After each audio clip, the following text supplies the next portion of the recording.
صل على حبيبنا وشفينا ومولانا أبي القاسم المصطفى محمد. اللهم صل على محمد وآل محمد. اللهم صل على محمد وآل محمد. اللهم صل على محمد وآل محمد وعلى آله وصحبه ومن تبعهم بإحسان إلى يوم الدين. Amma ba'd. Masyiral muslimin, Bapak Ibu yang sama dimuliakan Allah SWT dimanapun berada. Pertama-tama mari kita panjatkan puji dan syukur kita kehadirat Allah Subhanahu wa taala karena atas perkenannya jualah, atas hidayah dan inayahnya lah sehingga kita semuanya bisa bersua dalam keadaan sehat walafiat. Pertemuan kita kali ini masih melanjutkan surat Al-Baqarah. Malam ini kita masuk pada ayat 76 sampai 80. 76 sampai 80. Bapak Ibu yang ingin membaca Al-Qur'annya sendiri, mushafnya, bisa buka surat Al-Baqarah, surat yang kedua, ayatnya 76 sampai 80. Bersama kita, Ustadz kita siapa nih yang hadir Bapak sekalian? Ustadz Wahyudin, Ustadz Wahyudin sudah ada ya? Ya betul. Bapak sekalian, karena Ustadz kita, Ustazina Ustadz Wahyudin Wahid sudah bersama dengan kita minta kepada beliau dengan segala hormat untuk memandu kita, membimbing kita membaca ayat-ayat suci Al-Quran, surat Al-Baqarah, surat yang kedua, ayat 76 sampai 80. Baiklah, kita masuk ke screen dan mempersilakan kepada Ustazina Ustadz Wahyudin Wahid untuk memandu kita. Tafadhol Ustaz. Syukran Ustaz. Assalamualaikum warahmatullahi wabarakatuh. Waalaikumsalam warahmatullahi wabarakatuh. Baiklah Ibu Bapak, kita langsung aja fokus ke screen kita atau ke mushaf kita masing-masing. Kita mulai saja. A'udzu billahi minasy syaithanir rajim. Bismillahirrahmanirrahim. A'udzu billahi minasy syaithanir rajim. Bismillahirrahmanirrahim. وَإِذَا لَقُوا الَّذِينَ آمَنُوا قَالُوا آمَنَّا وَإِذَا لَقُوا الَّذِينَ آمَنُوا قَالُوا آمَنَّا وَإِذَا خَلَا بَعْضُهُمْ إِلَى بَعْضٍ قَالُوا أَتُحَدِّثُونَهُمْ بِمَا فَتَحَ اللَّهُ عَلَيْكُمْ وإذا خلا بعضهم إلى بعض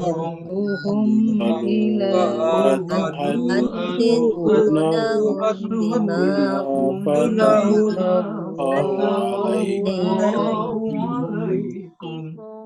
بما فتح الله عليكم ليحاجوكم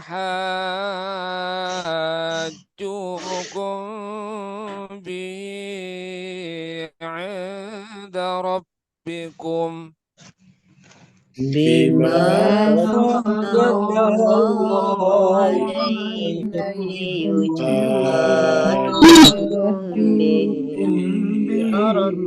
عند ربكم أفلا تعقلون أفلا تعقلون أولا يعلمون أن الله يعلم ما يسرون وما يعلنون أولا يعلمون أن الله يعلم ما يسرون وما يعلنون ومنهم أميون لا يعلمون الكتاب ومنهم أميون لا يعلمون الكتاب إلا أماني وإنهم إلا يظنون إلا أماني وإنهم إلا يظنون فويل للذين يكتبون الكتاب بأيديهم فويل للذين يكتبون الكتاب بأيديهم ثم يقولون هذا من عند الله ثم يقولون هذا من عند الله ليشتروا به ثمنا قليلا ليشتروا به ثمنا قليلا فويل لهم مما كتبت أيديهم وويل لهم مما يكسبون فويل لهم مما كتبت أيديهم وويل لهم مما يكسبون وقالوا لن تمسنا النار إلا أياما معدودة وقالوا لن تمسنا النار إلا أياما معدودة قل أتخذتم عند الله عهدا فلن يخلف الله عهده قل أتخذتم عند الله عهدا فلن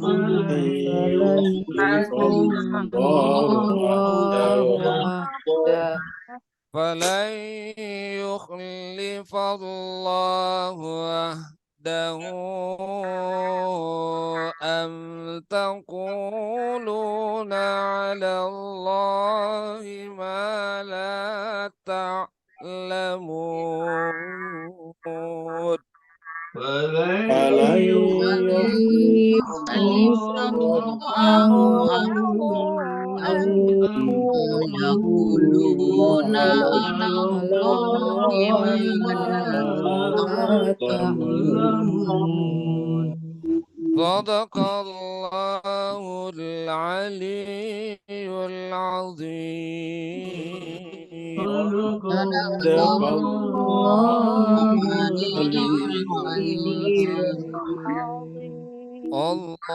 اللهم وصل صل وسلم وزد وزد وبارك وبارك على على رسول رسول الله الله وآله وآله الأطهار الأطهار على على رسول رسول الله الله وآله الطاهرين. اللهم صل على محمد وآل محمد. اللهم صل على محمد اللهم صل ala آل Muhammad. محمد وآل محمد. Saya kembalikan Ustadz. Tafadhol. Baik, kita haturkan terima kasih yang setinggi-tingginya kepada Ustaz Wahidin Gojid. Semoga dengan ayat-ayat yang Allah berikan, yang Allah bacakan kepada kita, Allah Subhanahu wa taala mencatatnya huruf demi huruf sehingga kemudian menjadi memberatkan amalan-amalan beliau nanti di akhirat. Karena Allah mengatakan, "Amma man thaqulat mawazinuhu fahuwa fi 'aisyatin radiyah." Siapa saja yang berat amalan-amalan perbuatannya nanti di akhirat, maka di dalam keridhaan Allah lah tempat tinggalnya. Begitu juga Bapak Ibu semuanya, semoga dengan ikut membaca ayat-ayat suci Al-Quran, Allah SWT memancarkan cahaya ketuhanan, cahaya fitrah di dalam jiwa Bapak Ibu semuanya, dan menjadi benteng atas masuknya pengaruh-pengaruh buruk yang menyebabkan kita tidak siap untuk meninggalkan kehidupan dunia ini yang cepat atau lambat pasti kita akan laksanakan. Mari kita teruskan surat Al-Baqarah. Surat Al-Baqarah adalah surat yang kedua. Al-Baqarah adalah sapi betina, turunnya di Madinah, maka disebutlah dengan surat Madaniyah. Jumlah ayatnya 286 ayat. Dan tadi kita sudah membaca sampai ayat 80. Jadi tinggal 206 ayat lagi. Terakhir kita telah membaca ayat-ayat Al-Baqarah yang berkenaan dengan Al-Baqarah, yaitu sapi betina. Dan ternyata Allah SWT memerintahkan Bani Israel untuk menyembelih sapi betina, agar dengan bagian tubuh sapi betina yang telah disembelih tersebut dipukulkan kepada mayit yang telah mereka bunuh, untuk kemudian si mayit bisa menunjuk siapa gerangan pembunuhnya.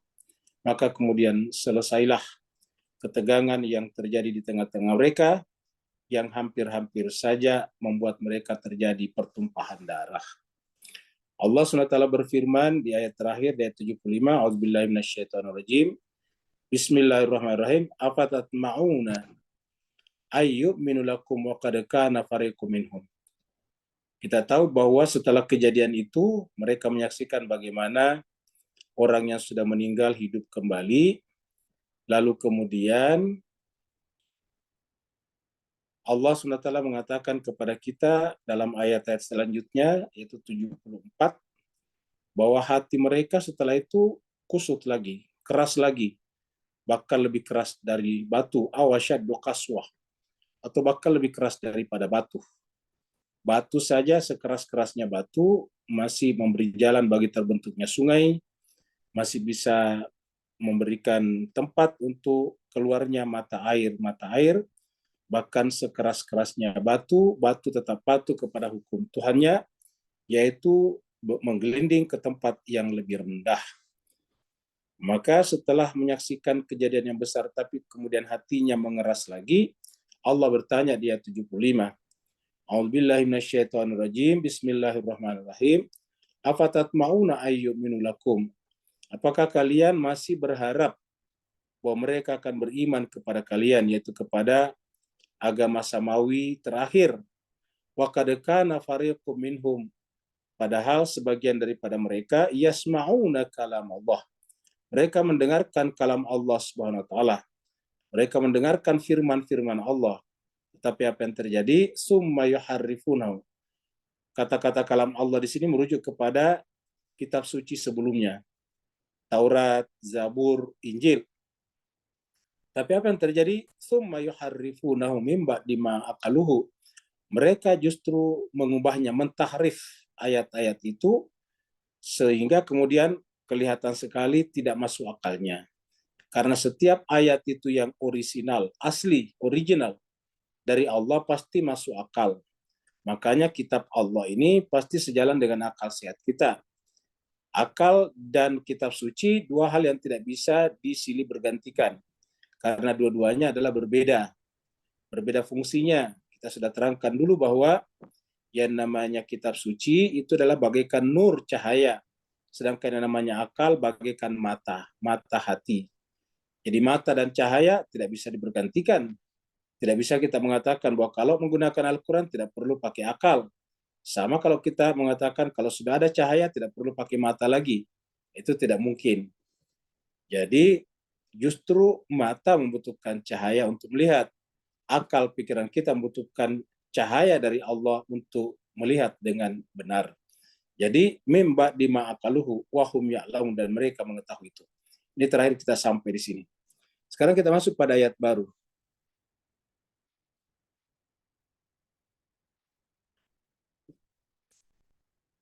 Ini adalah mereka, ini adalah ilustrasi saja bahwa di dalam kitab suci Al-Quran ada beberapa, bahkan mungkin lumayan banyak ayat-ayat yang berbicara tentang apa juga yang ada dalam perjanjian lama, apa yang ada di dalam Taurat, sehingga ada kesamaan-kesamaannya. Nah, adanya kesamaan-kesamaan ini kemudian membuat mereka menuduh sebagian teman yang lain, karena ada di antara Bani Israel juga yang masuk Islam, ataukah bergaul dengan orang Islam, dengan Nabi. Mereka menuduh bahwa jangan-jangan kamu yang mengajarkan kepada Muhammad ayat-ayat kitab suci, lalu sehingga kemudian Nabi Muhammad menyebutkan di dalam kitab sucinya, itu Al-Quran.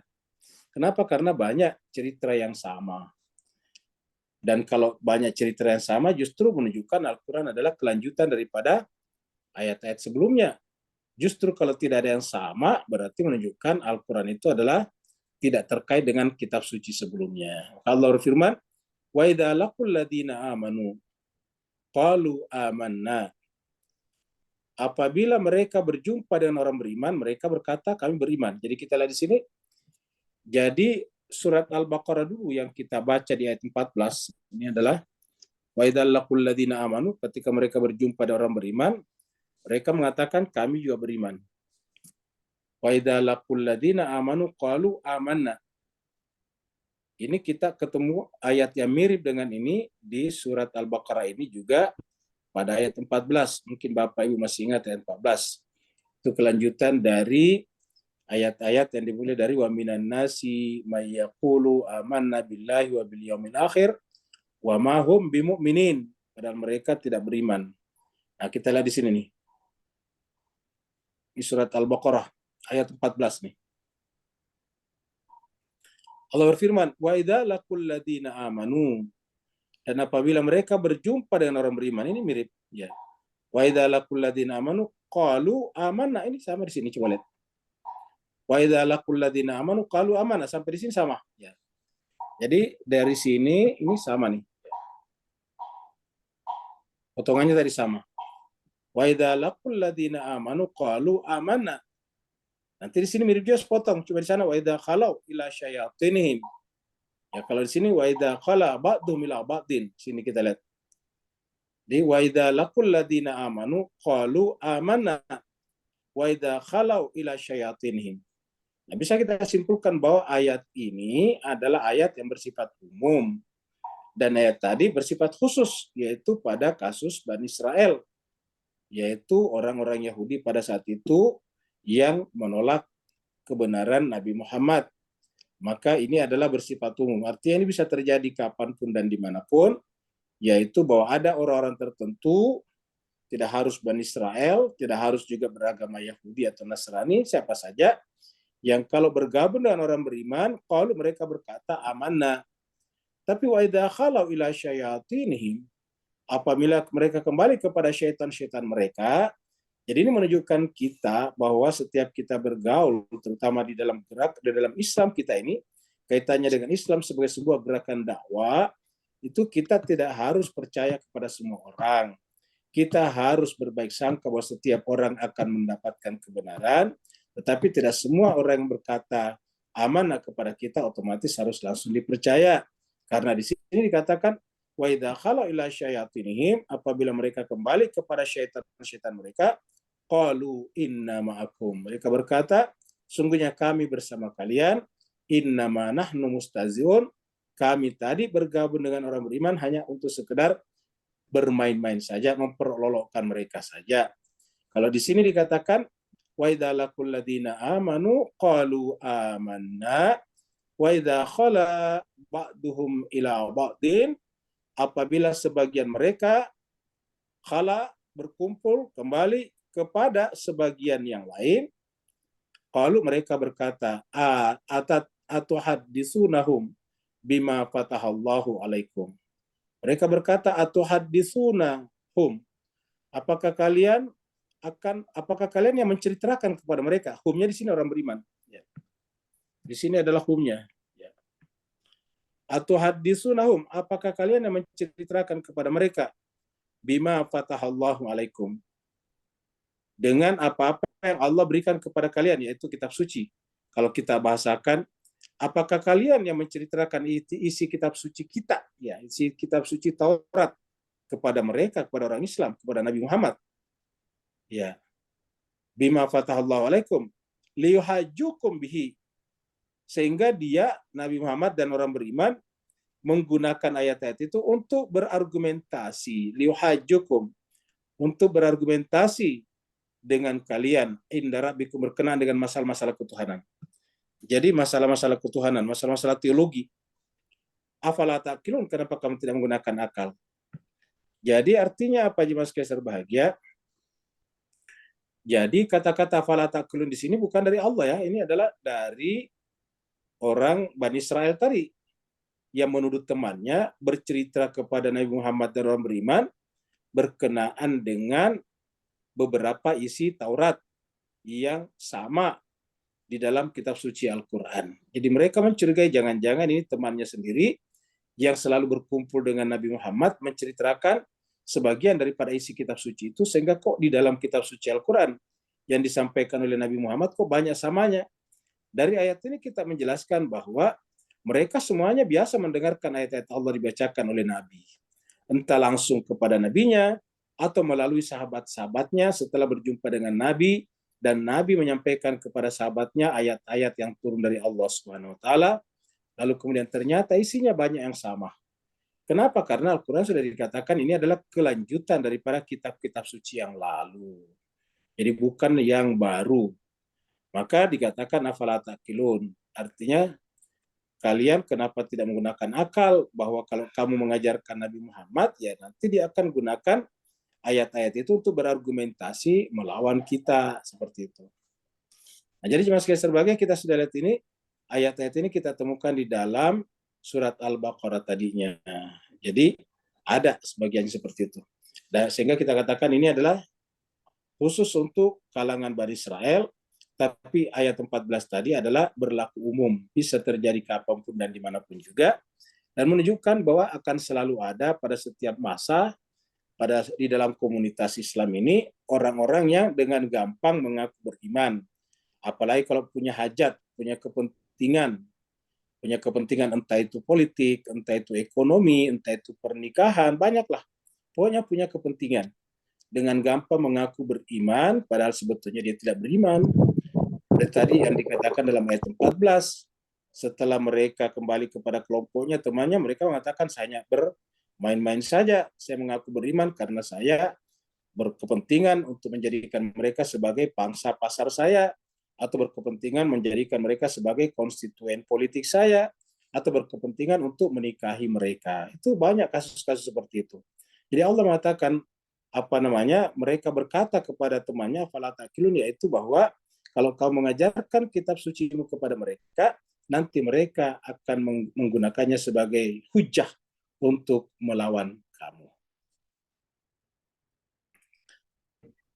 Ini adalah ilustrasi kitab Taurat, ya, supaya kita tahu itu Taurat dikasih gambar bintang Daud di atasnya. Karena kalau tidak ada bintang Daudnya tentu ya buku biasa saja. Jadi kesimpulannya jemaah sekalian, Taurat itu adalah kitab suci dari Allah. Tetapi kemudian dalam perjalanannya ada perubahan-perubahan. Apa sebabnya? Kira-kira Bapak bisa bayangkan pada saat Taurat datang kepada Nabi Musa, kira-kira 1000-an atau 1500 tahun sebelum Masehi, dapat kita bayangkan bagaimana pada saat itu sistem tulis-menulis. Pasti masih sangat sederhana. Kertas juga masih sangat susah, bahkan diperkirakan mungkin sebagian masih ditulis di atas daun-daun.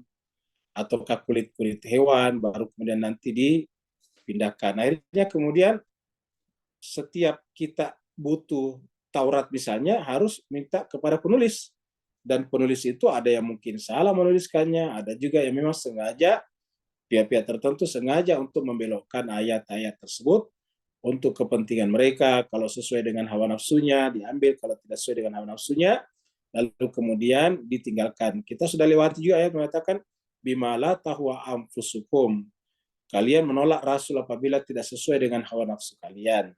Sehingga kemudian lahirlah yang disebut dengan tahrif. Tahrif ini kita sudah disinggung juga pada pertemuan sebelumnya, tapi sekarang bukan hanya sekedar tahrif, tapi juga menulis kitab suci. Allah berfirman, awala ya'lamuna anna Allah ya'lamu ma yusirruna wa ma yulinun. Jadi Allah bertanya kepada mereka melalui ayat ini bahwa apakah mereka tidak tahu, artinya berdasarkan Taurat mereka, harusnya mereka paham, mereka tahu bahwasanya di dalam Taurat juga dibicarakan tentang sifat-sifat Allah, bahwa Allah itu maha mengetahui. Karena Allah itu maha mengetahui dan Taurat dari Allah, Al-Quran dari Allah, otomatis ada samanya, bahkan banyak samanya. Kenapa? Sumbernya sama dan berkelanjutan. Jadi Al-Quran adalah kelanjutan daripada Injil, Injil kelanjutan daripada Zabur, Zabur kelanjutan daripada Taurat, Taurat kelanjutan daripada Suhufil Ula. Jadi artinya berkelanjutan terus-menerus. Nah, sehingga kemudian banyak cerita yang sama di dalamnya. Karena tidak bisa disebut berkelanjutan apabila di dalam Al-Quran tidak berbicara tentang Nabi Isa, Nabi yang datang sebelumnya. Adalah tidak disebut dengan berkelanjutan apabila Al-Quran tidak bicara tentang Injil, tidak bicara tentang Zabur, tidak bicara tentang Taurat, Nabi Daud dan Nabi Musa. Maka otomatis banyak cerita yang sama. Maka Allah bertanya, awala ya'lamuna. Apakah mereka tidak mengetahui? Annallah, sesungguhnya Allah itu ya'lamu ma yusirruna wa ma yu'linun. Jadi ada yusirruna di sini yaitu yang mereka sirkan. Kita sudah bahas juga kata sir. Kemudian ada yang diiklankan. Yu'linun itu dari kata iklan. Kalau di dalam sekolah madrasah dulu kalau ada pengumuman namanya iklan. Iklan itu pengumuman. Dari kata ini muncul dari kata iklan muncullah kata yu'linun. Ini adalah fi'il mudhari'nya. Jadi apakah mereka tidak mengetahui bahwa Allah itu tahu ma yusirruna wa ma yu'linun, apa yang mereka sirkan, rahasiakan, dan apa yang mereka nyatakan. Nah, Bapak sekalian perhatikan ini, karena Allah tahu yusirrun, apa yang kita sirkan, dan Allah tahu apa yang kita iklankan, apa yang kita ucapkan atau nyatakan keluar, entah dalam bentuk gestur, entah dalam bentuk body language, pokoknya kita ungkapkan keluar itu pasti Allah tahu. Allah tahu bahkan ketika masih ada dalam benak kita. Jadi karena Allah tahu apa yang ada dalam benak kita, sir kita, rahasia kita, maka harusnya kita pun harus malu berpikir dalam diri kita dengan pikiran yang buruk. Apa sebabnya? Karena Allah tahu, misalnya kita berpikir mengecam orang, mencaci orang dalam hati. Kan sering kita mencaci orang dalam hati, maka harusnya kita hindari. Kenapa? Allah tahu. Coba kalau kita misalnya berbahasa kasar di depan umum, pasti kan ada yang protes tuh. Kenapa? Karena kedengaran. Ya. Nah, jemaah sekalian sebagai ini yang mendengarkan bukan saja publik, tapi lebih dari publik, yaitu Allah Subhanahu wa taala. Kalau yang mendengarkan publik, orang banyak, ya paling banter mereka melaporkan kita ke polisi atau ke aparat hukum. Baru kemudian kita dipanggil untuk diinterogasi dan ditangkap. Tapi kalau berkaitan dengan Allah, nanti di akhirat kita akan dipersoalkan. Oleh sebab itulah, karena Allah tahu apa yang kita rahasiakan, maka harusnya bukan saja yang iklankan, yang nampak, yang kita nyatakan, yang harus kita malu atasnya, tapi juga yang kita sirkan. Ma yusirruna wa ma yu'linun. Apa yang mereka rahasiakan dan apa yang mereka iklankan. Dan ini ayat-ayat seperti ini juga beberapa kali muncul dalam Al-Quran. Kita lihat misalnya di dalam surat An-Nahl. Ini surat An-Nahl, surat yang ke-16 ayat 23. Allah berfirman, la jarama annallaha, tidak ada keraguan sedikit pun bahwasanya Allah itu, kata jarama itu artinya tidak ada cacat sebetulnya, tidak ada cacatnya. Ya. Makanya kalau mujrim itu kan dari sini mujrim, melakukan membuat cacat orang, melakukan kejahatan. Jadi bagi Allah itu tidak ada cacat, tidak ada kekurangan. Tidak ada yang pantas diragukan bahwasanya Allah itu ya'lamu, mengetahui, ma yusirruna wa ma yu'linun. Ini diulangi lagi sama tadi. Tidak ada keraguan, tidak ada cacat sedikit pun juga. Tidak ada celah untuk kita menuduh Allah tidak mengetahui. Tidak ada cacat sedikit apapun bahwasanya Allah itu adalah ya'lamu. Dia mengetahui ma yusirruna wa ma yu'linun. Apa yang kita sirkan, rahasiakan, dan apa yang kita ungkapkan. Innahu la yuhibbul mustakbirin. Kenapa tiba-tiba ditutup dengan ayat ini? Artinya istikbar itu adalah sebelum keluar dia di sini.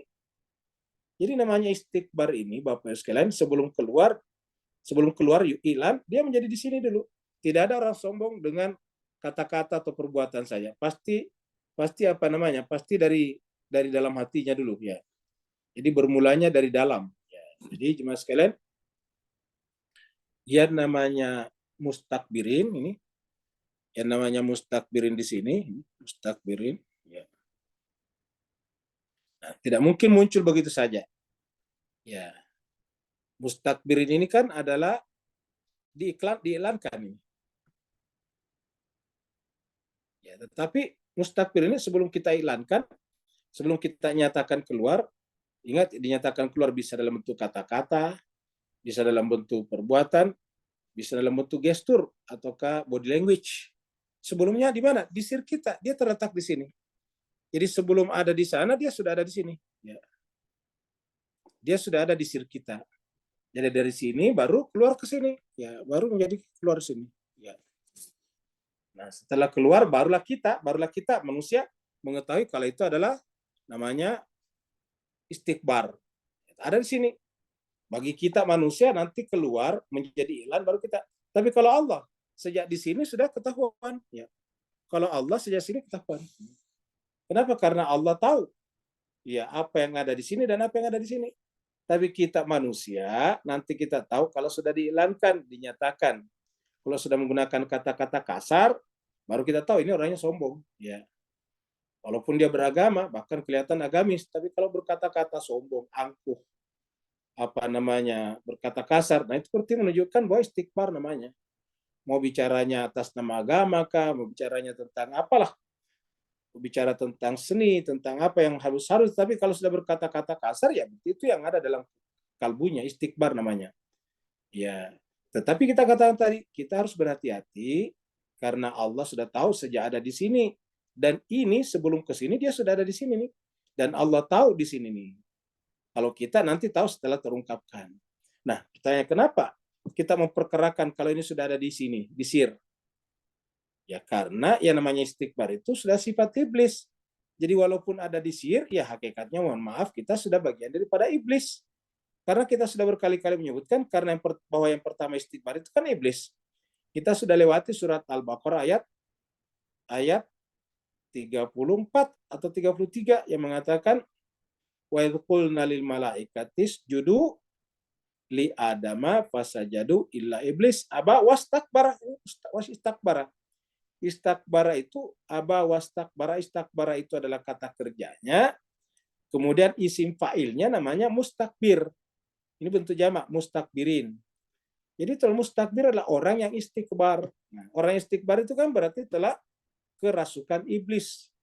Kalau orang sudah istikbar, berarti hakikat jiwanya adalah iblis. Cuma tubuhnya saja yang kelihatan seperti manusia. Seperti yang kita bicarakan sebelumnya, seperti monyet. Apa sebabnya? Karena ketika jiwanya sudah kehilangan dimensi kemanusiaannya, yang paling penting, ya hakikatnya adalah kiradatan khasin, yaitu monyet yang hina. Kita sudah lewati juga. Jadi Al-Quran itu saling terhubung satu sama lain. Jadi kita harus menghindari nih Pak Bu sekalian. Jadi kalau kita beragama, tujuan agama kita ini sebetulnya mau salatnya, puasanya, zakat hajinya, tasawufnya, filsafatnya, apa saja, fikihnya, hadisnya, tujuannya adalah agar menghilangkan istikbar dalam diri kita. Itulah sebabnya tiang agama adalah salat, sembahyang, dan dalam salat perbuatan pertama yang harus kita lakukan setelah kita berdiri menghadap ke kiblat adalah takbir, Allahu Akbar. Untuk apa itu Allahu Akbar? membunuh istighbar dalam diri kita. Jadi ketika kita mengatakan Allahu Akbar, kita gunakan kata-kata itu untuk mengusir istighbar dalam jiwa kita. Bahkan di dalam salat kita setiap perpindahan gerakan itu pasti Allahu Akbar, kecuali dari ruku ke i'tidal baru sami Allahu liman hamidah. Tapi yang lain semuanya Allahu Akbar.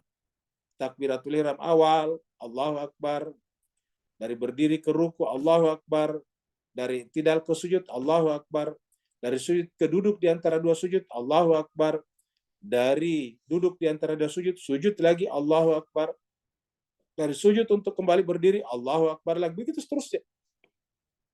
Untuk apa? Untuk mengusir, untuk mematikan sifat-sifat istighbar yang ada dalam diri kita. Kenapa? Karena seandainya pun tidak pernah kita ungkapkan keluar, dia terbaca oleh Allah. Karena Allah ya'lamu ma yusirruna wa ma yu'linun. Seperti itu. Jadi agama tujuan utamanya terutama adalah hati kita, Bapak Ibu Jemaah sekalian. Sekali lagi saya surat Yasin. Kita angkat ini Yasin karena ini paling banyak dibaca oleh orang Islam itu Yasin. Ya. Yasin ini paling banyak dibaca. Ya. Orang mau masuk rumah baru biasa baca Yasin. Sebelum tahlilan, malam Jumat baca Yasin. Sebelum baca, kalau di Jakarta dan sekitarnya baca apa itu namanya, baca rawi, baca mauludan. Biasanya baca Yasin dulu. Kalau ada orang meninggal dunia tahlilan, baca Yasin. Tahlilan malam pertama, kedua, ketiga, malam ke-7, malam ke-40 itu biasanya baca Yasin. Bahkan di mana-mana kita baca Yasin. Kita pergi ke kuburan kalau orang Islam biasa baca Yasin juga. Nah, di dalam Yasin itu ada kata-kata itu. Allah berfirman seperti ini, "Fala yahzunka."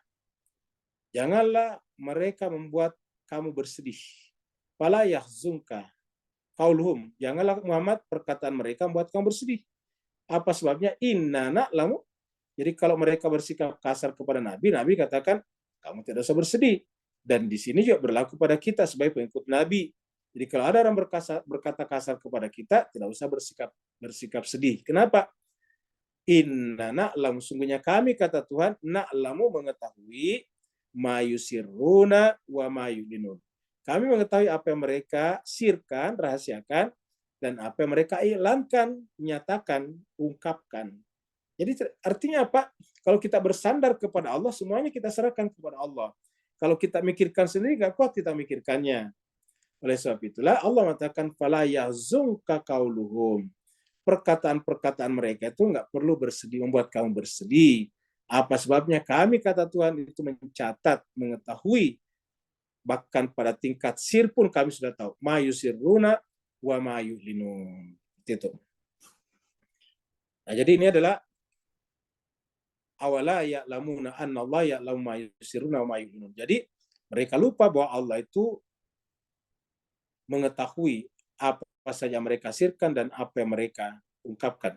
Jadi artinya apa? Kata-kata mereka bahwa mereka menuduh temannya mengajari Nabi Muhammad dengan ayat-ayat kitab suci Taurat dan Injil itu terdengar ketahuan oleh Allah dan sekaligus menyampaikan kepada Nabi dalam bentuk ini wahyu. Padahal tidak ada yang menyampaikan kepada Nabi nih. Nah, ini juga menjelaskan kepada kita Bapak sekalian bahwa sering sekali kita itu menuduh Allah tidak mendengar. Waduh, jangan-jangan Allah tidak mendengar doa saya. Jadi kalau kita mengatakan Allah tidak mengijabah doa saya, berarti menuduh Allah itu satu, tidak mujib, padahal Allah itu mujib. Atau yang kedua, menuduh Allah itu tidak maha mendengar, padahal Allah mengetahui semuanya. Apa yang kita sirkan dan apa yang kita hilangkan. Inilah juga yang menjelaskan kepada kita bahwa apa saja yang kita niatkan pasti sampai. Karena ada juga yang berkata bahwa percuma tuh membaca ini dan itu pasti tidak akan sampai. Kalau ada yang mengatakan kalau baca ini dan baca itu tidak sampai kepada Allah, itu menuduh Allah tidak mendengar. Menuduh Allah tidak mengetahui. Padahal Allah mengetahui apa saja mereka sirkan dan apa yang mereka hilangkan, Allah tahu. Jadi kata-kata niat itu kan disir. Niat itu tidak harus dihilangkan. Bahwa kalau ada orang yang menghilangkan niatnya, silakan. Tapi niat tidak harus dihilangkan. Kenapa? Karena niat itu di sini tempatnya, di sir kita. Nah, Allah tahu semuanya. Jadi kalau kita baca Fatihah diniatkan untuk almarhum orang tua kita, ya pasti Allah tahu. Kenapa? Ya lamu ma yusiruna ma yu'linun. Kalau ada yang mengatakan tidak sampai, berarti menuduh Allah tidak maha mendengar, tidak mengetahui. Ya.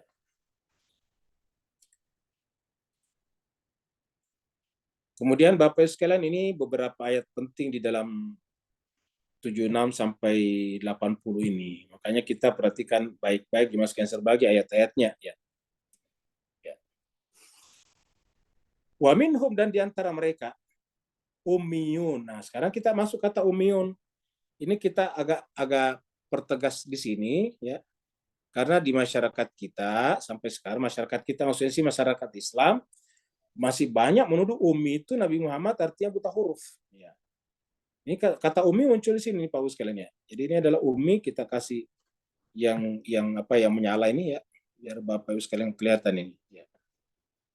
Jadi wa minhum, dan diantara mereka ummiyun, ada ummiyun. Nah sekarang apa itu ummiyun?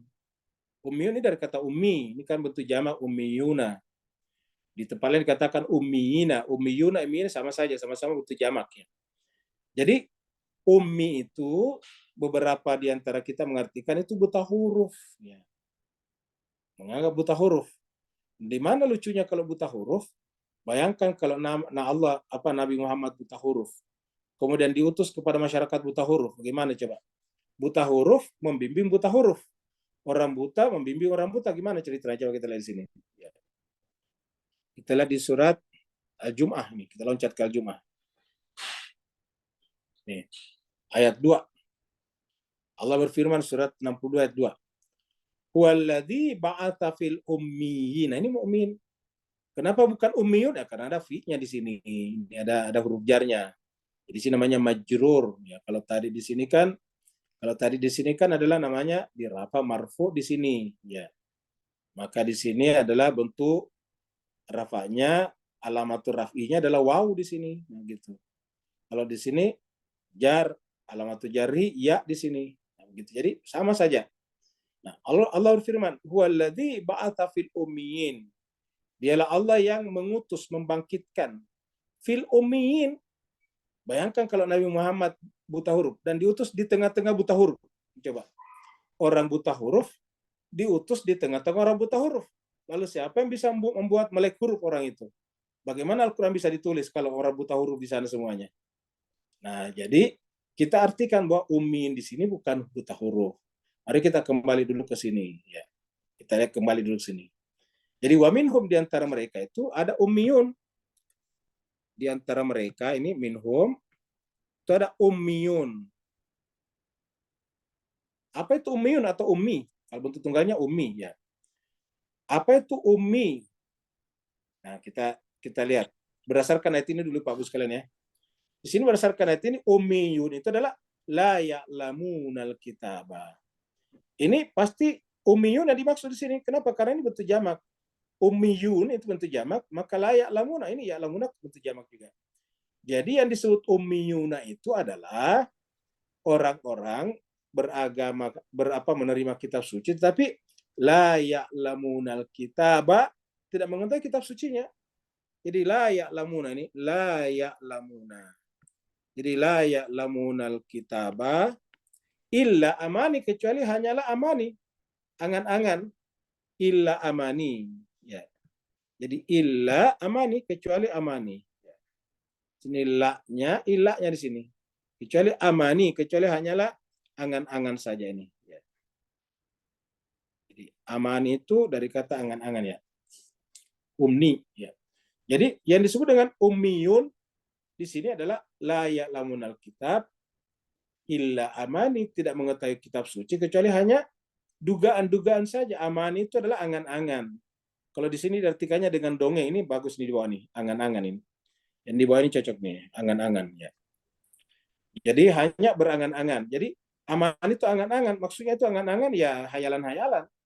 Contohnya di masyarakat Islam kita dianggap katanya Al-Quran mengatakan bahwa perempuan itu dari tulang rusuk. Nah, di mana ada dalam Al-Quran bahwa wanita dari tulang rusuk? Kan tidak ada. Itu artinya apa? Ya amani, illa amani. Ya. Dan di masyarakat kita banyak orang berbicara atas dasar amani, angan-angan. Ya, tidak punya bukti. Katanya Al-Quran mengatakan bahwa wanita itu diambil dari tulang rusuknya Adam.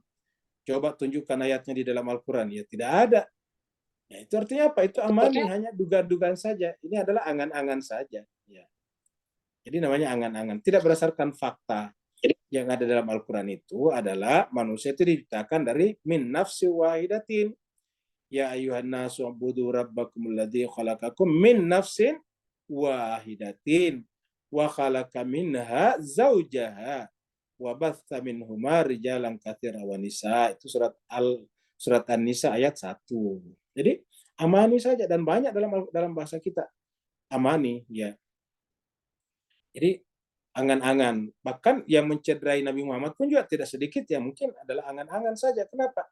Karena dikatakan Nabi Muhammad itu adalah sempurna, terjaga dari dosa, wa ma yantiqu anil hawa in huwa illa wahyun yuha. Tapi diterima juga kalau Nabi Muhammad bermuka masam kepada orang yang sudah buta, sudah miskin, buta pula. Kan begitu, orang yang sangat di bawah. Nabi bisa menolak mereka. Nah, jadi artinya apa?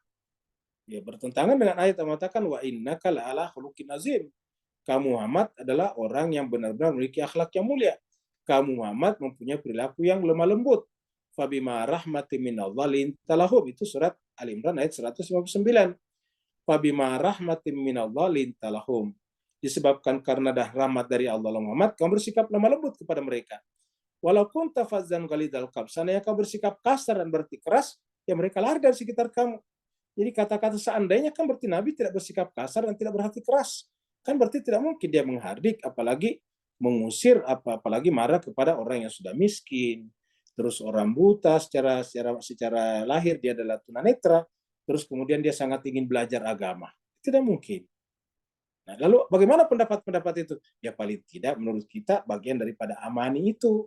Illa amani, kecuali itu adalah dugaan-dugaan atau keangan-angan saja. Illa amani. Dan ini terjadi juga pada agama-agama sebelumnya. Ini bicara tentang agama sebelumnya. Ingat jemaah sekalian, ini bicara tentang agama sebelum Islam, yaitu pemilik atau pemegang kitab suci sebelum Al-Quran. Kata-kata minhum di sini adalah dari mereka ahli kitab sebelum Al-Quran. Ada yang ummiyun. Apa itu ummiyun? Bukan buta huruf, tapi la ya'lamunal kitab. Dia tidak mengetahui kitab suci kecuali hanya angan-angan saja. Mengatakan ada dalam Al-Quran, padahal tidak ada. Dan banyak sekali sekarang yang diamalkan oleh orang Islam tidak dalam Al-Quran. Ya, kita tidak temukan dalam Al-Quran, tapi menjadi perbuatan umat Islam sehari-hari. Bahkan dijadikan sebagai perdebatan dan diskusi yang menyita banyak waktu. Menyita banyak waktu. Illa amani, kecuali angan-angan. Baru ditutup, in home, tiadalah mereka itu, illa kecuali yazunnun. Ini berangan-angan, berduga-duga. Jadi zon itu adalah lawan daripada al-haq. Wa inhum, ini innya, tiadalah mereka itu illa kecuali. Yazunnun, mereka hanya menduga-duga saja. Yazunnun, ya. Nah, jadi Bapak Ibu sekalian, dalam satu ayat ini dua lam nafi dan berpasangan dengan illa. Ini kan lam nafi berpasangan dengan illa. Ini la ini berpasangan dengan illa ini. Ya. Ma ini adalah mirip dengan la. Nilainya sama dengan ma. Ma di sini adalah mim nafi juga. Ya. Bapak mohon maaf. Innya di sini ya, bukan ma-nya. Ini innya. Innya di sini sama posisi dengan la. Dan tiadalah mereka itu illa. Jadi bukan ma-nya. Ini amani tadi. In dan tiadalah mereka itu kecuali yazunnun. Jadi dua kali di sini. La ya'lamunal kitab illa amani wa inhum, ya, wa inhum. Seandainya di sini adalah kata kerja, pasti la juga di sini. Tapi ini adalah ini adalah dhamir dan ini adalah isi, maka wa inhum illa yazunnun, dan tiadalah mereka itu kecuali yazunnun, hanya menduga-duga saja. Jadi banyak sekali orang membicarakan kitab suci menduga-duga. Adakah perintah dalam Al-Quran membunuh cecak? Tidak ada. Tapi paling sering kita dengarkan suruh membunuh cecak, sunnah katanya. Tidak ada dalam Al-Quran. Katanya cecak itu telah mengkhianati Nabi Ibrahim. Ya, karena kemudian membantu Namrud untuk terbakarnya Nabi Ibrahim.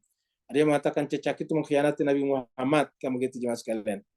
Ya, kalau pertama bisa kayak namanya hewan disebut mengkhianat. khianat dan tidak mengkhianati itu hanya berlaku pada yang berakal, bukan pada hewan, apalagi cecak. Yang kedua, anggaplah dia berkhianat. Yang dihukum yang berkhianat lah yang pada saat itu. Masa semua cecak dibunuh? Bayangkan, satu orang mencuri, satu orang membunuh Nabi, seluruh manusia harus dibunuh. Nah, coba kita lihat jemaah sekalian. Tapi ini terjadi di masyarakat kita. Ya. Jadi Al-Quran mengatakan, la ya'lamunal kitaba illa amani. Mereka tidak mengetahui kitab suci kecuali amani. Wa inhum, dan tiadalah mereka itu illa kecuali yazunnun. Hanya menduga-duga saja, zon saja. Nah, coba kita lihat kata zon di sini nih. Ya. Kita lihat surat zon di sini. Ya. Ini surat Yunus, surat yang ke-10. Ya. Wa ma yattabi'u aksaruhum. Wa ma yattabi'u aksaruhum. Dan tiadalah yang kebanyakan mereka ikuti illa kecuali zon. Jadi wa ma yattabi'u aksaruhum, kebanyakan manusia mereka ikuti hanya zon.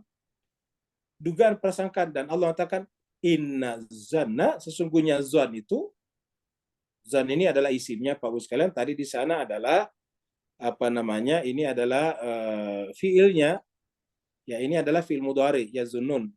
Kalau yang ini adalah isimnya, ya. Jadi tiadalah yang kebanyakan manusia ikuti itu kecuali zon. Inna zon, sesungguhnya azan, prasangka itu, praduga itu, la yughni minal haq, tidak memberikan apa-apa kepada kebenaran, tidak mempengaruhi kebenaran, tidak berguna bagi kebenaran. Jadi kalau kita bicara kebenaran, zon tidak ada gunanya. La yughni minal haq, tidak berefek, ya, tidak berefek kepada kebenaran.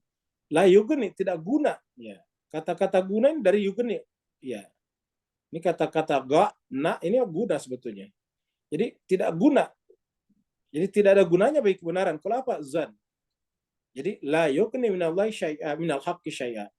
Innallaha alimun bima yaqulun. Sungguhnya Allah mengetahui apa yang mereka kerjakan. Nah, jadi jemaah sekalian berbahagia, artinya mereka tidak beragama berdasarkan al-haq, ya.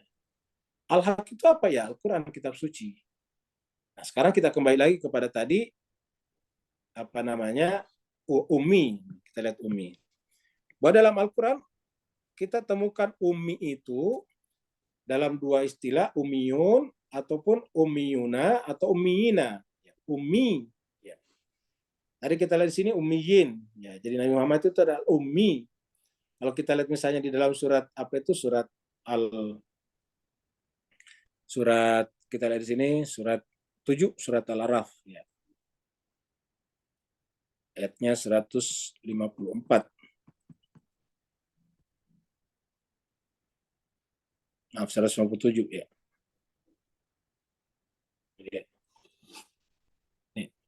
Alladzina yattabi'una ar-rasul an-nabiyul ummi. An-nabiyul ummi. Kalau kita artikan di sini an-nabi ummi, an-nabil ummi, nabi yang ummi artinya buta huruf, mungkin terjemahnya di sini di bawah buta huruf kali, coba kita lihat sini. Ya. Tidak bisa baca tulis, nah kan sama ada buta huruf. Dalam kurung, ingat kata dalam kurung itu kan berarti penafsiran. Ya, ummi dalam kurung tidak bisa baca tulis. Ya, gimana sekalian? Kalau kita artikan Nabi Muhammad itu ummi, ingat tidak bisa dan tidak membaca dan menulis itu beda.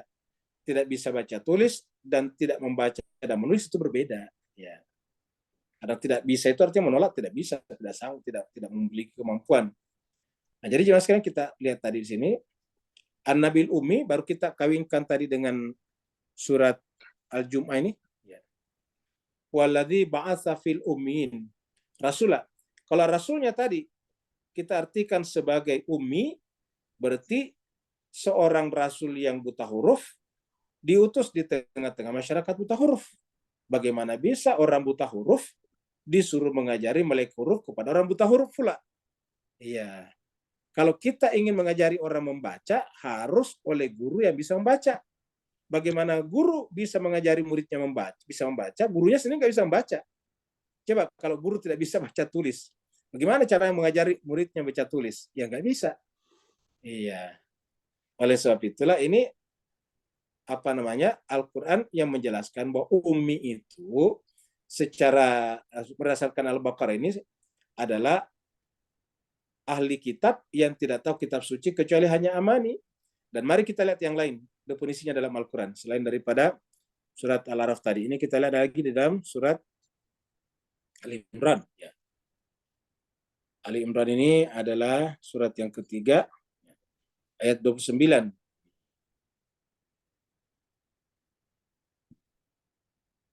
Allah berfirman, fa'in hajuka, apabila ataukah jika hajuka mereka berhujjah mendebat kamu, Muhammad, fakul, maka katakanlah, aslam tu, kalau saya ini tidak suka berdebat, saya berserah diri, saya menyerahkan wajhiyah, saya hanya menyerahkan wajah batinku lillah, kepada Allah.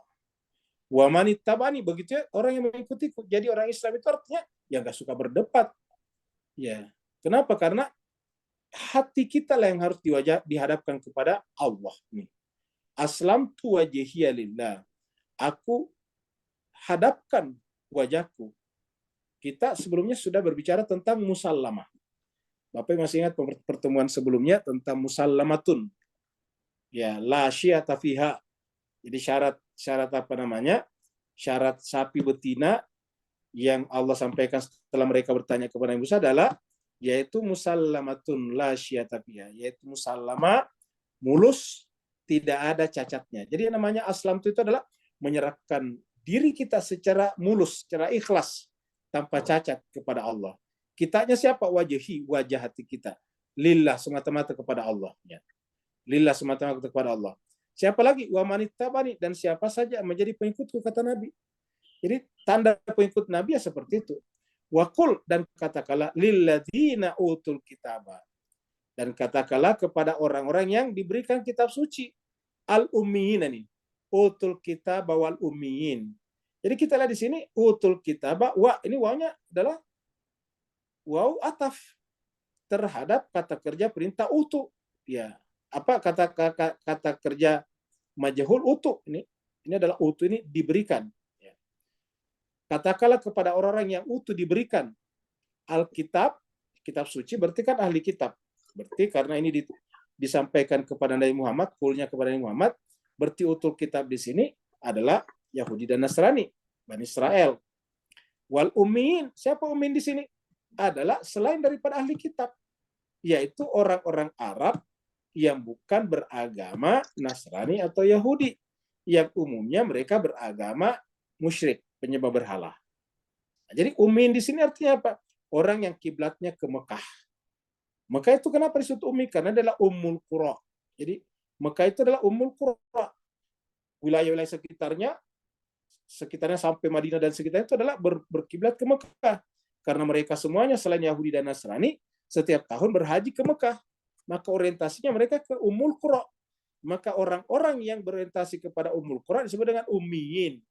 Maka ummiyin itu kebanyakan adalah musyrik pada saat itu.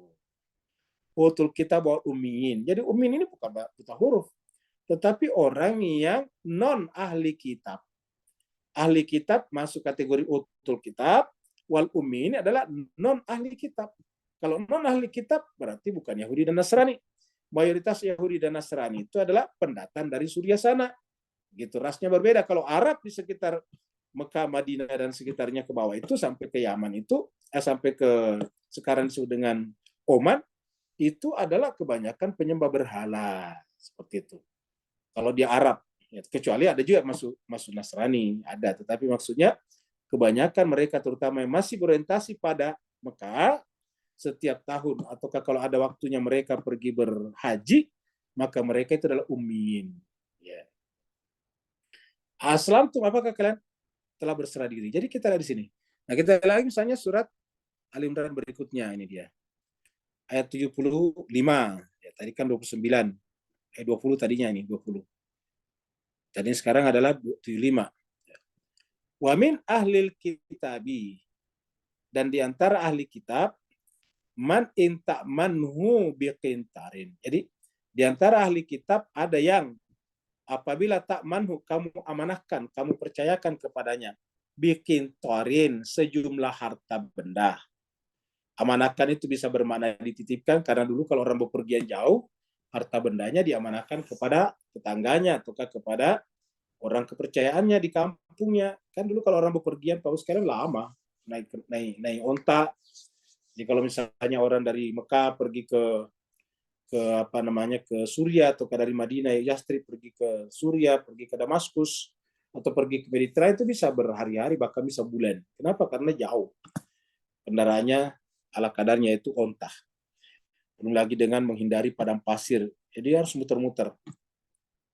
Jadi ada di antara mereka ahli kitab itu, apabila kamu percayakan kepada mereka bikintar, bisa jadi dipercayakan dalam pengertian mengutangkan, mempiutangkan kepada mereka. Jadi orang mereka berutang kepada selain ahli kitab, sedang bikin tarin, yu'addihi ilaika, dia akan mengembalikannya kepadamu dengan utuh. Jadi yu'addi, jadi ada. Jadi Al-Quran mengatakan tidak semua ahli kitab itu buruk dalam pengertian bersosialisasi, sosial, relasi sosial. Ada yang baik, yaitu ada yang kalau kamu amanahkan kepada mereka bikin tarin, yu'addihi ilaika, dia akan mengembalikannya, menunaikannya kepadamu. Tapi wa minhum, di antara mereka juga, man inta manhu bidinarin. Ada yang jika kamu amanahkan kepada mereka bukan sejumlah, ini kata-kata bikin tarin banyak ini. Sedangkan ini bidinarin cuma 1 dinar saja. Ya. Jadi inta manhu bidinarin, kalau kamu amanahkan kepada mereka 1 dinar, la yuaddihi ilaika. Dia tidak akan menunaikannya amanah itu kepadamu. Dia tidak akan mengembalikannya kepadamu. Illa, kecuali madum talahi qaimah, kecuali kalau kamu terus-menerus menagihnya. Ini kita artikan saja, jika kamu terus-menerus menagihnya. Qaiman itu kita artikan terus-menerus. Ya, qaiman itu melakukan, ya, aktif. Dumta itu dari kata selalu. Ya. Daim itu selalu. Madum tak selalu terus-menerus melakukan tagihan alaihi atasnya. Zalika, kenapa ada orang yang susah dari mereka ahli kitab, kalau dia manakah suatu susah mengembalikannya? Zalika, yang demikian itu, bi'annahum, karena mereka itu, qalu, mereka berkata, laisa alaina fil ummiyina sabil. Karena tidak ada dosa bagi kami, fil ummiyin, tidak ada dosa, sabil artinya tidak ada dosa di sini.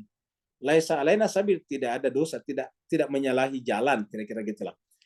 Tidak menyalahi jalan, maksudnya tidak menyalahi jalan yang benar kalau kami melakukan itu kepada al-ummiyin. Nah, berarti al-ummiyin di sini adalah dikontraskan dengan apa tadi? Dengan ahli kitab tadi di sini. Kembali ke ahli kitab tadinya. Yahudi dan Nasrani. Berarti al-ummiyin di sini adalah non Nasrani dan Yahudi. Al-ummiyin di sini nih. Jadi fil ummiyina sabil.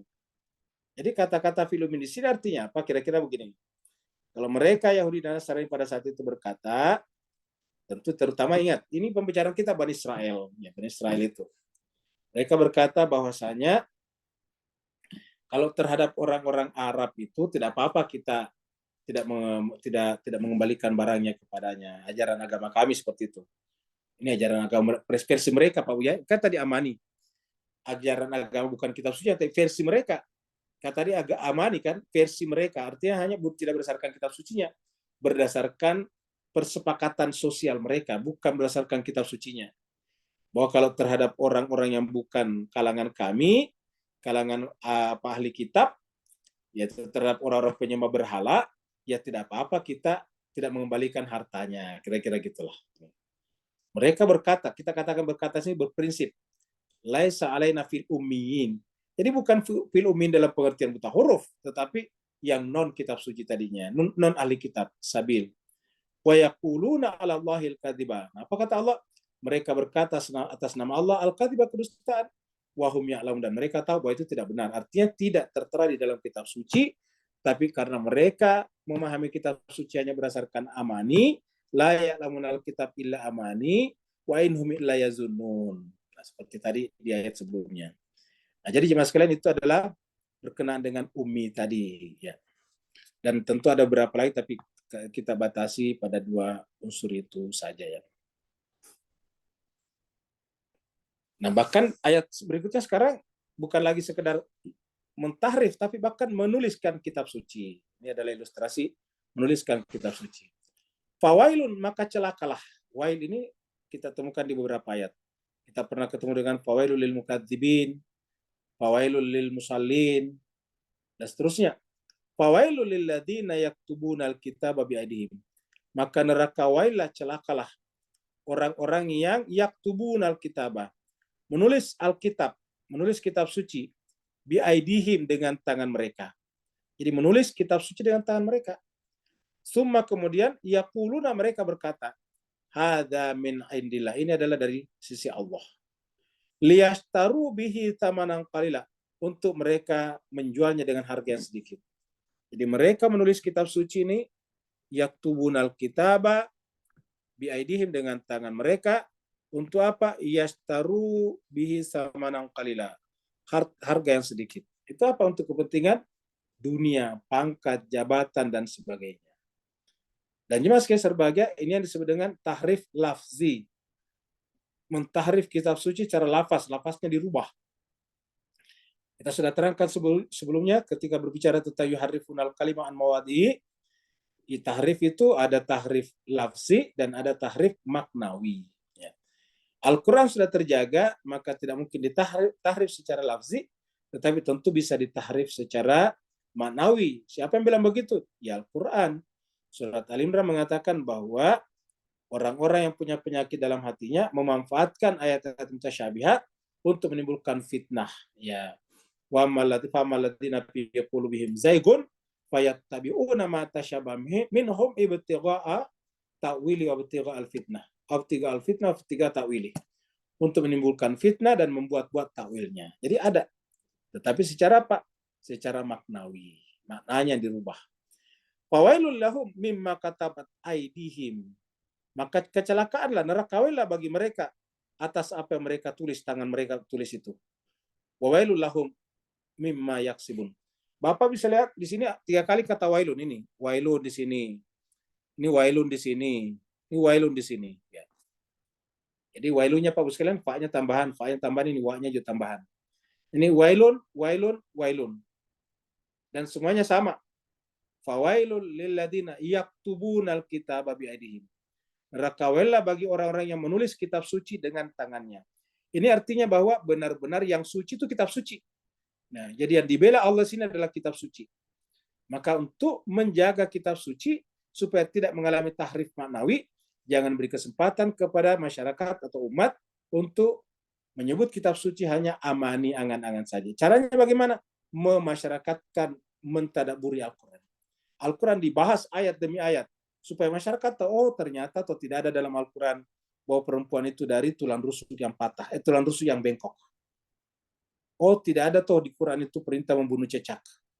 Oh tidak ada toh di Quran itu perintah larangan, misalnya perintah dan larangan mengucapkan Natal, sehingga tidak perlu berseteru tentang itu setiap tahun. Jadi jemaah sekalian sebagai harusnya Al-Quran dimasyarakatkan. Karena inilah yang dibela dalam Al-Quran. Kecelakaan bagi mereka yaktubunal kitaba biaidihim, yaitu menuliskan kitab suci dengan tangan mereka. Baru kemudian summa yaquluna hadza min indillah, kemudian dia mengaku ini adalah dari Allah. Liyastaru bi samanan qalil, baru fawailul lahum, nerakawi lagi bagi mereka mimma katabat aidihim. Ini yaktubunya di sini adalah bentuk mudhari. Ini katabat di sini adalah bentuk madhi. Ya. Ini dari kata-kata bah. Sekarang yang ketiga meninggalkan kata-kata bah, tetapi menggunakan kata yaksibun. Ya. Kasaba yaksibu. Wa wailul lahum mimma yaksibun. Kecelakaanlah neraka wail bagi mereka atas apa yang mereka kerjakan. Jadi neraka wail 3 kali muncul. Jadi begitu Al-Quran atau kitab suci dibela. Sampai di ayat ini yang dibela Allah bahkan kitab suci Taurat, Zabur, dan Injil. Nah, apakah termasuk merubah kitab suci kalau menyembunyikannya? Sebetulnya bisa dikatakan termasuk merubah, karena menghilangkan, menyembunyikan, atau paling tidak menyebabkan artinya tidak muncul ke permukaan. Ada yang menyembunyikan. Kita lihat misalnya di dalam surat Al-Baqarah ini. Ya. Ayat 159 ini, surat 259. Mirip. Innalladzina, sungguhnya orang-orang yang yaktumuna, menyembunyikan, ma'anzalna, apa yang kami turunkan, minal bayinat. Nih, yaktumuna itu adalah menyembunyikan. Kalau tadi kan yaktubuna, menuliskan. Ini menyembunyikan. Ma'anzalna minal bayinat, apa yang kami turunkan daripada Al-Quran. Wal huda, petunjuk, keterangan-keterangan daripada Al-Quran. Mimba dima bayana, setelah kami menjelaskannya melalui Nabi kami, linnas, kepada manusia, fil kitab, dalam kitab suci, Apa kata Allah? Siapa yang menyembunyikan isi kitab suci atau sebagiannya, ulaika yal'anuhumullahu wa yal'anuhumul la'imun. Mereka itulah orang-orang yang Allah laknat dan akan dilaknat oleh siapa saja yang melaknat. Kenapa? Karena menyembunyikan. Apa arti menyembunyikannya, Mas Kilan? Tidak membacakan. Jadi harusnya tugas utamanya para ulama, para asatidz adalah membacakan Al-Quran kepada manusia. Kalau tidak dibacakan, ya sama saya kita sembunyikan. Karena tidak pernah diungkapkan. Masyarakat tidak tahu. Adalah bukan murni kesalahannya masyarakat kalau dia berpendapat berbeda dengan Al-Quran. Kenapa? Tidak ada yang membacakan kepada mereka Al-Quran secara sempurna. Ya. Sehingga wajar kalau masyarakat, apalagi mereka tidak tahu bahasa Arab, mengangan-angankan saja Al-Quran, amani saja.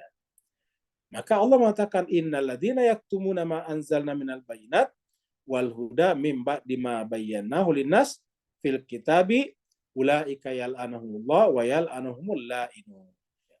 Tentu kita berlindung dari Allah dari orang yang dilaknat seperti itu. Ayat terakhir. Nah, ini ayat terakhir, Bapak sekalian, penting sekali. Bapak, ibu-ibu, terutama kalau ada yang mungkin agak tertidur atau lagi pergi ke dapur dan agak jauh dari handphone atau laptopnya, ya ini ayat 70 penting. Mari kita datang ke depan laptop kita, mari kita datang ke depan handphone kita untuk duduk dengan posisi yang serius untuk mendengarkan ayat 70 ini. Karena jangan sampai kita termasuk di dalamnya. Jangan sampai kita termasuk di dalamnya. Allah berfirman, wa qalu, dan mereka berkata. Siapa mereka berkata tadi? Bani Israel ini. Jadi kalau di sini adalah Bani Israel yang kita bicarakan ini. Karena ini masih temanya Bani Israel. Apa kata mereka? Bani Israel itu ahli kitab sebelum Islam. Lan tamassanan naru illa ayyamam ma'dudat. Kami sekali-sekali tidak akan tersentuh api neraka kecuali hanya beberapa hari yang ditentukan saja. Ulangi lagi, kata mereka, lan tamassanan nar, kami tidak akan masuk dalam api neraka, atau kami tidak akan tersentuh api neraka, atau kami tidak akan terbakar api neraka, illa, kecuali ayyamam ma'dudat, kecuali hanya beberapa hari yang ditentukan. Najib Mas Kaiser bahagia. Siapa punya pendapat ini? Pendapatnya Bani Israel. Siapa punya pendapat ini? Pendapatnya ahli kitab. Tapi bukan sembarang ahli kitab. Bukan ahli kitab yang benar ya. Ahli kitab siapa tadi? Yang tidak mengetahui kitab suci kecuali amani. La ya'lamunal kitaba illa amani wa inhum illa yazunnun. Berkaitan dengan kitab sucinya mereka tidak tahu. Mereka tidak tahu Taurat yang sungguhnya. Mereka tidak tahu Injil yang sungguhnya. Sehingga mereka hanya berbicara tentang Taurat dan Injil adalah amani, angan-angan belaka saja. Dan tiadalah yang mereka lakukan kecuali hanya dugaan-dugaan saja. Inhum illa yazunnun. Ini ulangi lagi, siapa ahli kitab? Bani Israel. Tetapi Bapak sekalian, adakah di antara umat Islam berpendapat seperti ini? Ternyata ada. Banyak di antara umat Islam berpendapat bahwa kalau dia Islam, yang penting Islam, dia pernah bersyahadat, maka nanti kalau dimasuk neraka pasti dikeluarkan lagi. Nah, pertanyaannya apa bedanya dengan ini? Bapak sekalian, apa bedanya dengan ini? Ya. Ini ternyata ini dikutip dan ini adalah kritikan Al-Quran kepada mereka. Ya. Jadi, qalu lan tamassana naru illa ayyaman ma'dudat. Nanti jawabannya ini nanti keterangannya nanti ada di ayat 71 81. Insyaallah kita jumpa nanti pada hari Senin 81. Tapi intinya di sini dikatakan mereka berpendapat, mereka berprinsip bahwa kalau toh kami masuk neraka itu paling dicuci-cuci saja. Jadi kayak disabun, disambunin saja, kayak dimasukin di mesin cuci, putar-putar begitu suci keluar dari neraka. Coba kita lihat. Dan ini pendapat ini lagi-lagi masuk dalam Islam. Banyak umat Islam berpendapat seperti ini. Yang penting Islam pasti masuk surga. Tentang masuk neraka nggak apa-apa, yang penting nanti akan keluar. Setelah menerima azabnya dia akan keluar dari api neraka. Apa kata Allah di sini? Ini adalah justru pendapat orang yang dikritik Al-Quran. Mereka berkata, lan tamassana naru illa ayyaman ma'dudat. Bapak sekalian, kalau tidak tahu Arabnya nggak apa-apa, baca terjemahnya saja. Ya. Lan tamassana naru illa ayyaman ma'dudat. Sama sekali, lan itu sama sekali, tidak. Sungguh-sungguh tidak. kami tersentuh api neraka kecuali hanya beberapa hari saja. Kami hanya dicuci-cuci saja. Setelah dosa-dosa kami sudah bersih, kami dikeluarkan dari neraka dan masuk ke surga. Coba. Illa ayyama ma'dudat. Kul katakan Muhammad. Ini suruh Nabi menjawab. Kul katakan Muhammad. Jawabannya apa? Attahastum indallahi ahda.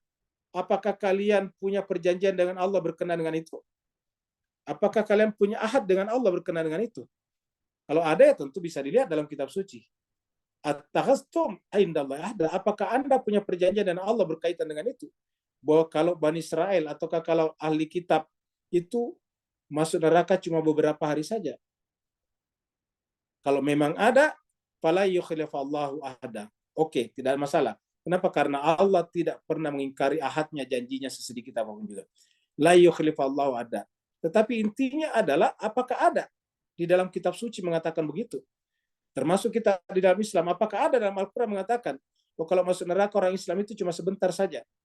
Setiap berbicara tentang neraka dalam Al-Quran selalu mengatakan apa khalidina fiha. Innal ladzina kafaru min ahlil kitab wal musyrikina fi nar jahannam khalidina fiha. Mereka kekal di dalamnya, ulaika syarrul bariyah. Jadi fala yukhlifallahu ahdahu. Allah tidak pernah mengingkari janjinya. Am taquluna 'alallahi ma la ta'lam. Atau jangan-jangan kalian mengatakan atas nama Allah nih. Taquluna Allah artinya mengatasnamakan Allah. Atau jangan-jangan kalian mengatakan sesuatu atas nama Allah. Jadi ini adalah atas nama Allah. Allah. Jangan-jangan kalian mengatakan sesuatu atas nama Allah, ma la ta'lamun, yang kalian tidak ketahui. Artinya apa? Pengetahuannya tidak berdasarkan kitab suci. Ma la ta'lamun. Kita tutup dengan ayat satu lagi jemaah sekalian. Ini surat Ali Imran 24. Ya. Allah berfirman, ini surat Ali Imran 24. Surat 3. Dzalika yang demikian itu bi'annahum, karena sungguhnya mereka qalu berkata. Kenapa mereka gampang sekali melakukan kejahatan, pelanggaran-pelanggaran, bahkan tadi tahrif terhadap kitab suci? Karena mereka berkata, lan tamassana nar, ini surat Ali Imran. Jadi bukan hanya di Al-Baqarah, di Ali Imran juga ada. Lan tamassana naru illa ayyama ma'dudat. Kami sama sekali tidak tersentuh api neraka illa kecuali ayyama ma'dudat, beberapa hari yang ditentukan. Illa ayyama ma'dudat. Sama tadi. Wa garrahum fi dinihim. Nah, apa kata Allah? Mereka itu tertipu oleh agamanya. Wa garrahum fi dinihim. Jadi mereka tertipu oleh agama. Kenapa? Karena merasa beragama tidak akan masuk neraka lagi. Kalau masuk neraka cuma beberapa hari saja, habis itu dicuci keluar lagi. Apa kata Allah? Wa garrahum fi dinihim. Mereka tertipu, terperdaya oleh agama, cara beragama mereka. Makanu yaftarun. Ya. Mereka itu adalah mengada-adakan saja. Mereka tertipu oleh agamanya terhadap apa-apa yang mereka ada-adakan. Makanu yaftarun. Kalau tadi di sini dikatakan ta'at am taquluna 'alallahi ma la ta'lamun. Kalau di sini dikatakan, kalau di sini tadi dikatakan makanu yaftarun, sesuatu yang mereka ada-adakan. Jadi mereka mengatasnamakan agama padahal mengada-adakannya. Jadi Bapak Ibu yang sama berbahagia, inilah ayat-ayat Allah yang kita bahas pada kesempatan kali ini. Jadi kesempatan kali ini ada beberapa hal yang penting. Mudah-mudahan bisa memperbaiki cara pandang kita. Yang pertama tadi adalah tentang ummi tadi. Kita menemukan kata ummi tadi. Ya, yang kedua adalah pentingnya kitab suci. Ya, karena 3 kali kata wail dalam satu ayat kalau berkenaan dengan kitab suci. Yang ketiga adalah berkaitan dengan seakan-akan kalau orang beragama samawi, kalau toh masuk neraka hanya beberapa hari saja, sehingga merasa bebas melakukan perbuatan kejahatan. Kenapa? Ya, kalau toh masuk neraka cuma beberapa hari saja. Bayangkan Bapak Ibu sekalian, sepanjang sejarah banyak pembunuhan demi pembunuhan terjadi yang dilakukan oleh beberapa orang penguasa terhadap rakyatnya yang dituduh melakukan penyelewengan atau penyimpangan agama, padahal itu adalah sepihak. Karena apa? Karena mereka mengatakan ya tidak apa-apa kita membunuh, tidak apa-apa kita melakukan kejahatan, yang penting kita Islam, maka kita toh nanti masuk neraka hanya beberapa hari saja. Nah, ini yang disampaikan dalam ayat ini bahwa itu tidak benar. Terima kasih banyak. Walafu minkum. Kalau benar dari Allah SWT, dari kitab sucinya yang mulia ini, Kalau ada kekurangan dan kekhilafannya dari kekurangan dan khilafan Al-Fakir sendiri, mohon dimaafkan, jangan diambil dan ditinggalkan saja. Yang mau bertanya dipersilakan.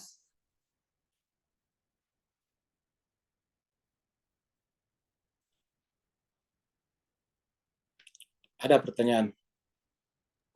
Ya, Assalamualaikum Ustaz. Waalaikumsalam warahmatullahi wabarakatuh. Silakan Pak Haji. Ya, minta maaf Ustaz. Kebetulan dengan ayat-ayat yang kita baca pada malam ini, jadi anak dapat faham. Sekarang ni di Malaysia pemilu Ustaz. Banyak orang-orang yang berpartai agama, mereka banyak menggunakan ayat-ayat yang seperti tadi lah. Allah datang, Allah akan hantar malaikat untuk memangkah mereka, untuk mengundi mereka. Dan itulah bila Ustaz terangkan dengan ayat-ayat yang kita baca pada malam ni, anda nampak mereka telah mengada-ngadakan cerita-cerita tentang agama. Apakah benar itu apa namanya pandangan, namanya pendapat itu Ustaz? Wallahualam. Baik, terima kasih banyak Pak Haji. Jadi Bapak sekalian tadi Pak Haji Ahmad Usman dari Malaysia. Jadi kita sampaikan bahwa bukan hanya di Malaysia Pak Haji, tapi di Indonesia juga seperti itu. Di Indonesia kalau ada pemilu atau pemilihan raya, itu sering sekali ayat-ayat Al-Quran digunakan untuk menyerang musuh-musuhnya, lawan-lawannya. Nah, Bapak, Ibu Jemaah yang berbahagia, bagi kita yang sudah mempelajari Al-Quran pada malam hari ini, marilah kita menghindari ayat-ayat Al-Quran digunakan untuk kepentingan sesaat. Karena namanya pemilu atau pemilu raya, itu ada pemilihan raya, itu adalah per 5 tahun. Di Malaysia juga per 5 tahun, Pak Haji, ya? Ya, per 5 tahun ya. Ya, di Indonesia per 5 tahun. Jadi, ini kan untuk kepentingan 5 tahun saja. Masa Al-Quran ayat kita menggunakan untuk kepentingan 5 tahun. Ayat Al-Quran ini berlaku selama-lamanya. Bahkan setelah kita meninggal, masih ada manusia yang hidup setelah kita, masih berlaku Al-Quran padanya. Jadi janganlah kita merusak Al-Quran hanya untuk dipakai per 5 tahun saja, untuk kepentingan politik, untuk kepentingan kekuasaan saja. Kita boleh saja berambisi ataukah punya keinginan untuk berkuasa, boleh saja. Karena berkuasa juga bagus, karena dengan kekuasaan kita bisa mengatur masyarakat, memperbaiki negara, mengatur kehidupan orang banyak, menjaga negara supaya jangan kacau, pertumbuhan ekonomi bagus, tetapi jangan sampai menggunakan cara-cara yang salah. Apalagi cara yang salah itu menggunakan agama. Ingat, terutama kepada mereka yang suka menggunakan ayat-ayat kitab suci untuk kepentingan politiknya, bahwa semua kata-kata kita, perbuatan kita nanti akan dipertanggungjawabkan di hadapan Allah Subhanahu wa taala. Karena pasti tidak ada ayat itu turun, asbabun nuzulnya adalah untuk politik di Indonesia ataupun di Malaysia. Ayat-ayat itu turun untuk kepentingan manusia secara keseluruhan. Al-Quran bukan hanya untuk orang Indonesia, bukan hanya untuk orang Malaysia, bukan hanya untuk orang Singapura, tapi Al-Quran untuk seluruh manusia. Dulu, sekarang, sampai akhir masa, akhir zaman. Jadi Al-Quran berlaku selama-lamanya. Jangan sampai kita batasi hanya berlaku 5 tahun, atau berlaku hanya di Malaysia, atau di Indonesia, atau di Singapura saja. Al-Quran berlaku di mana-mana. Mudah-mudahan Bapak Ibu sekalian, terutama dari Pak Haji Usman tadinya, kita semuanya yang suka yang negaranya suka melakukan pemilihan raya atau pemilihan umum seperti Indonesia atau Malaysia, dan saya kira di Singapura juga, jangan sampai terjebak ke dalam menggunakan suci atau ayat-ayat Al-Quran sebagai senjata untuk menjatuhkan lawan-lawan kita. Marilah kita berpolitik dengan santun dan beradab. Ada lagi berikutnya. Pak Haji tadi udah benar ya? Assalamualaikum Ustaz. Waalaikumsalam warahmatullahi wabarakatuh. Silakan Ustaz. Ya, syukur. Ke ayat itu Ustaz 79 Ustaz ya. Yang fawailul lil ladzina yaktubunal kitab bi aidihim. Ini secara tersurat ya, secara letterlet. Ini seakan-akan bisa dipahami bahwa ini ada pelarangan untuk menulis ayat Al-Qur'an ya Ustaz. Fawailul ladzina yaktubunal kitab. Celakalah orang-orang yang menulis kitab dengan tangannya sendiri gitu. biaidihim. Kemudian mereka mengatakan bahwa ini dari Tuhan gitu. Ini dari Allah. Liyastaru yaquluna hadza min indillah, dari sisi Allah.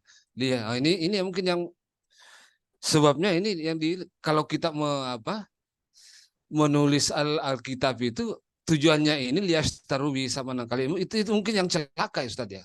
Atau mungkin ada pemahaman atau ini karena pada zaman Rasulullah sampai dia meninggal itu tidak Al-Quran itu tidak ditulis ya Ustaz. Iya, nanti setelah zaman Khulafaur Rasyidin yang dalam sejarah itu baru ada penulisan Al-Quran itu menurut saya. Atau gimana pemahamannya Ustaz? Mohon penjelasannya. Assalamualaikum warahmatullahi wabarakatuh. Baik, terima kasih banyak Ustaz Jadi. Perlu kita sampaikan bahwa ayat-ayat Al-Quran sudah ditulis oleh sahabat Nabi pada saat setiap Al-Quran turun. Ya, nanti kemudian dikompilasi atau diperbanyak. Kalau istilah sekarangnya dikopi, ya diperbanyak pada zaman Khalifah yang ketiga berdasarkan sejarah, yaitu Khalifah Rasyidin yang ketiga Sayyidina Utsman bin Affan radhiyallahu anhu. Nah, sedangkan dari manakah Sayyidina Utsman mengambil itu? Dari sahabat yang menyimpan lembaran-lembaran Al-Quran itu. Ya, ada yang mengatakan bahwa Sayyidina Ali juga punya dan dibawa ke sana, ada juga dari Ummu Salamah dibawa ke sana. Jadi ada beberapa sumbernya. Baru dikumpulkan, baru kemudian ditulis ulang. Lahirlah sekarang mushaf yang kita kenal. Jadi kata-kata di sini bukan larangan menulis sebetulnya, tapi larangan menulis mengarang. Ya, karena dikatakan mengatakan ini dari Allah. Jadi tidak apa-apa ditulis kalau memang dari Allah. Yang tidak boleh kalau bukan dari Allah, baru dikatakan ini dari Allah. Jadi artinya ini berbicara tentang pengubahan kitab suci sebetulnya. Berbicara tentang tahrif lafzi tadi. Jadi apa namanya tahrif lafzi? Yaitu menulis kitab suci tapi bukan dari kitab suci. Mengarang lah kalau bahasa kitanya, mengarang, baru dia katakan ini dari kitab suci. Nah, kalau dikatakan ini dari kitab suci kan berarti adalah dari Allah. Ketika dia katakan hadza min indillah, berarti dia katakan ini adalah dari kitab suci. Padahal itu mereka karang dengan tangannya sendiri. Jadi mereka mengarang kitab suci namanya dengan tangannya, bukan dengan yang diterima dari Nabi. Jadi kalau misalnya sahabat-sahabat Nabi menulis, bukan mengarang dengan tangannya, tetapi atas petunjuk, atas bacaan dari Nabi Shallallahu Alaihi Wasallam. Nah, untuk apa mereka mengubah, mentahrif? Yaitu tadi untuk mendapatkan keuntungan yang sedikit. Misalnya mencari selamat, karena kalau ayat ini tetap ada, akan membuat kelompoknya akan berbahaya. Karena terungkap topengnya oleh ayat tersebut, maka ayat tersebut dibuang. Seperti itulah. Kenapa? Karena ya kita tahu ya namanya masyarakat dari dulu selalu berkelompok-kelompok. Dan ada saja kelompok yang tidak sejalan dengan Al-Quran. Nah, kelompok ini kalau dibacakan ayat Al-Qurannya, ayat kitab sucinya, tentu akan terungkap topeng kelompok tersebut. Maka mereka kemudian membuangnya atau meniadakannya seraya menulis kitab. Ya, nah sekarang jemaah sekalian, apakah ini terjadi pada Al-Quran? Tidak, tetapi terjadi di luar Al-Quran, yaitu hadis-hadis. Banyak sekali hadis-hadis yang ditulis atas nama Nabi Muhammad, tapi bukan dari Nabi. Makanya kalau kita bicara hadis, bertingkat-tingkat jadinya, beda dari Al-Quran. Semua ayat Al-Quran adalah mutawatir. Semua ayat Al-Quran adalah la raiba fihi hudan lil muttaqin. Tidak keraguan padanya. Dia mutawatir semuanya. Artinya tidak ada ayat tertentu yang dianggap bahwa ini bukan mutawatir nih. Ya, kalau hadis ya ada mutawatir, terbagi dua dulu, ada mutawatir, ada ahad. Yang ahad nanti baru kemudian dibagi lagi. Ada sahih, ada ada yang lemah, bahkan ada yang dhaif, ada yang apa yang maudu ya. Jadi ada yang sahih, ada yang hasan, dan ada yang dhaif, bahkan ada yang maudu. 4 malah terbagi.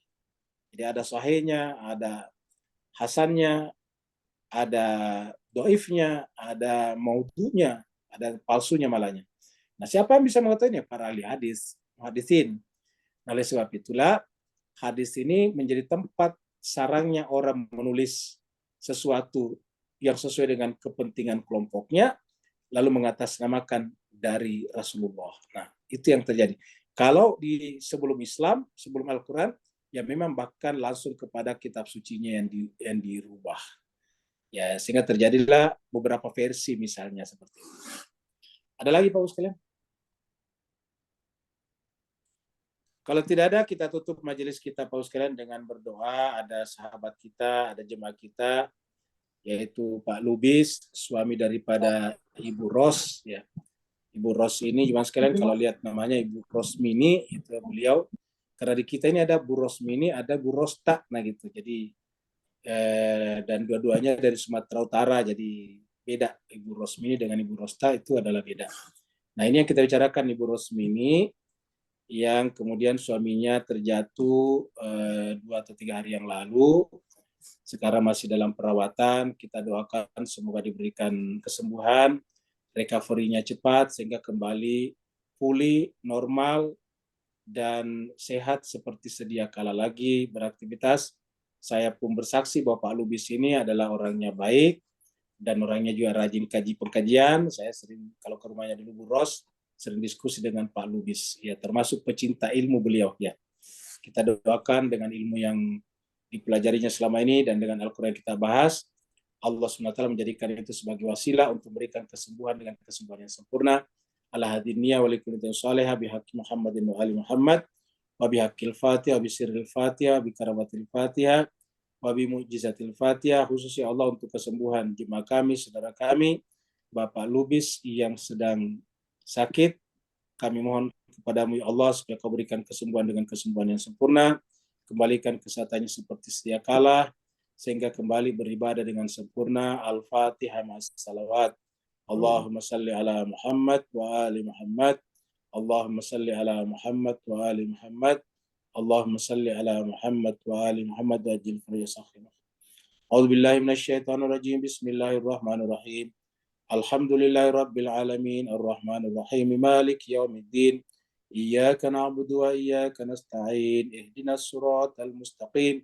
Siratal ladzina an'amta 'alaihim ghairil maghdubi alaihim waladdallin. Amin. Walafu minkum walhamdulillahi rabbil alamin. Wassalamualaikum warahmatullahi taala wabarakatuh. Waalaikumsalam warahmatullahi wabarakatuh.